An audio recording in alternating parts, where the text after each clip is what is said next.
إن الحمد لله نحمده ونستغفره ونستعينه ونعوذ بالله من شرور أنفسنا ومن سيئات أعمالنا. من يهده الله فلا مضل له ومن يضلل فلا هادي له، وأشهد أن لا إله إلا الله وحده لا شريك له، وأشهد أن محمدا عبده ورسوله وصفيه من خلقه وخليله، أدى الأمانة وبلغ الرسالة ونصح الأمة فكشف الله به الغمة، فاللهم اجزه عنا خير ما جزيت نبيا عن أمته ورسولا عن دعوته ورسالته، وصل اللهم عليه وسلم وزد وبارك وعلى آله وصحبه وأتباعه وأحبابه وعلى كل من استنى بسنته واقتفى أثره إلى يوم الدين. أما بعد، أيها الأحباب، يجب أن نعلم جميعا أن عائشة هي زوجة النبي صلى الله عليه وسلم، ومن الذي زوجها للنبي صلى الله عليه وسلم؟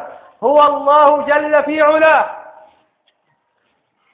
أيختار الله عز وجل لنبيه امرأة كما يدعون أولئك الأنجاس؟ لا والله. ففي صحيح مسلم أنه صلى الله عليه وسلم قال لعائشة: أريتك في المنام 3 ليال، جاءني بك الملك في سرقة من حرير.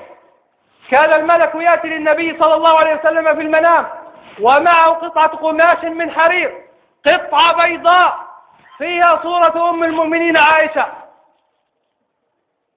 جاءني الملك بك في سرقة من حرير على 3 ليال، فأكشف عن وجهك فإذا أنت فيه، فأقول إياك هذا من عند الله يمضي. فمن الذي أرسل الملك في المنام إلى النبي صلى الله عليه وسلم؟ هو الله جل في علاه. وفي صحيح البخاري أن عمرو بن العاص قال للنبي صلى الله عليه وسلم: من أحب الناس إليك يا رسول الله؟ قال: عائشة. قال: فمن الرجال؟ قال: أبوها. قال: فمن؟ قال: عمر. فعد رجالا، وعمرو بن العاص رضي الله عنه وارضاه يريد أن يذكر النبي صلى الله عليه وسلم فيقول له: أنت يا عمرو، ولكن لا مجال لعمرو في هذا الموقف، وله مجال في مواقف أخرى. وفي صحيح البخاري أنه صلى الله عليه وسلم قال: كمل من الرجال كثير ولم يكمل من النساء إلا مريم ابنة عمران وآسية امرأة فرعون. وفضل عائشة على النساء كفضل الثريد على سائر الطعام. والثريد هو الأحباب المعروف عندنا بالفتة اللحمة.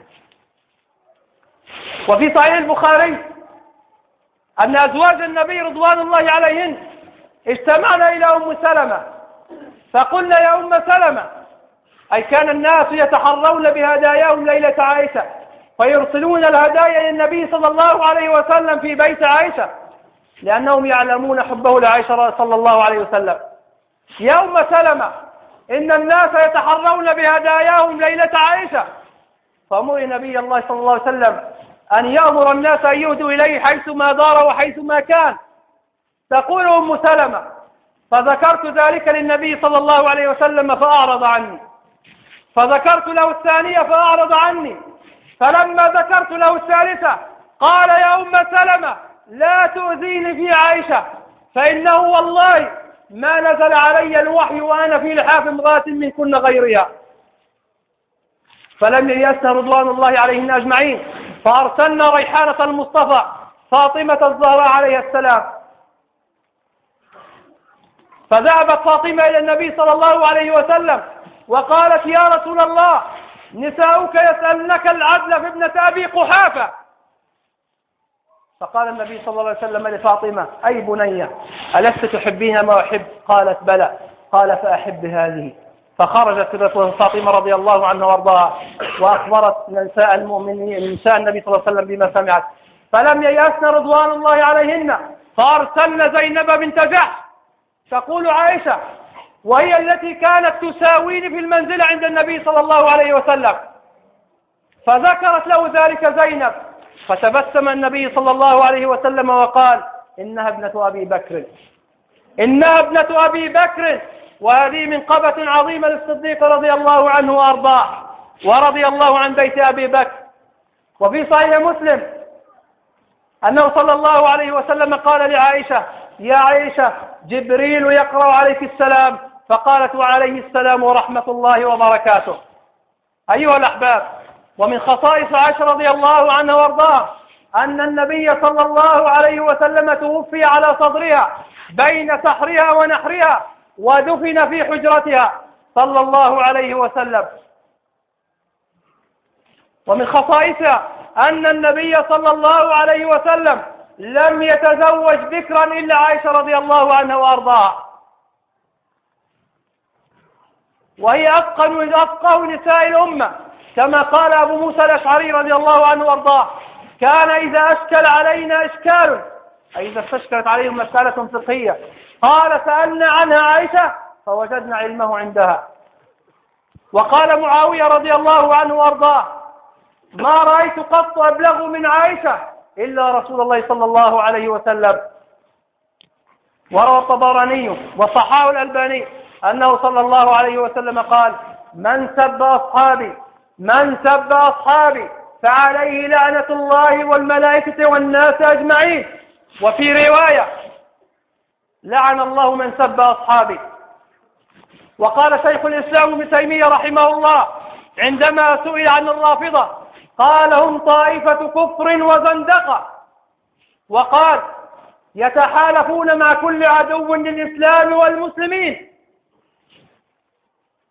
وقال العلامة سعيد حوى رحمه الله وهو من زعماء الإخوان، وألف كتابا سماه الخمينية شذوذ في العقائد وشذوذ في المواقف، وقال بالنص وبالحرف: وأصبحت الخمينية خطرا ماحقا على هذه الأمة، ولا يجوز لأهل الرأي والفكر أن يسكتوا عنها وعن أهدافها القذرة وأساليبها الماكرة. ولقد ظهرت المواقف الشاذة للخمينية في أمور عديدة آن الأوان للتحذير منها والتنبيه عليها. وأذكركم آخرا بالحديث: من سب أصحابي فعليه لعنة الله والملائكة والناس أجمعين.